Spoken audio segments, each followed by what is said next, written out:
নমস্কার বন্ধুরা, আজকে আমি ফলের ক্যারেটের মধ্যে একটা লেবু গাছ বসাবো। তো লেবু গাছটা হলো সিকি মালটা লেবু। তো আমি একটা ফলের ক্যারেট রেডি করে নিয়েছি, মাটিও তৈরি করে নিয়েছি।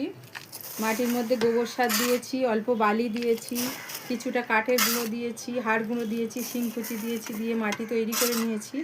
তো আমি মাটি দিয়ে ক্যারেটটা কিছু দিয়ে নিলাম, দিয়ে গাছটা বসিয়ে দিলাম, দিয়ে ওর গোড়াতে এবার কিছু মাটি দিয়ে নেব।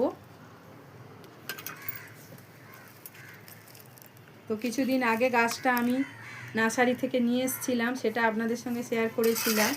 তো গাছটা অমনি গ্রো ব্যাগের মধ্যেই বসানো ছিল। তো আজকে একটা ফলের ক্যারেট নিয়ে ওকে বসিয়ে দিচ্ছি। তো মাটি দিয়ে আমি গাছটা ভরাট করে নিলাম,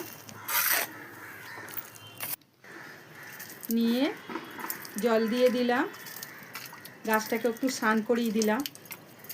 এই গাছে ফল হলে আবার আপনাদের সঙ্গে আমি শেয়ার করব।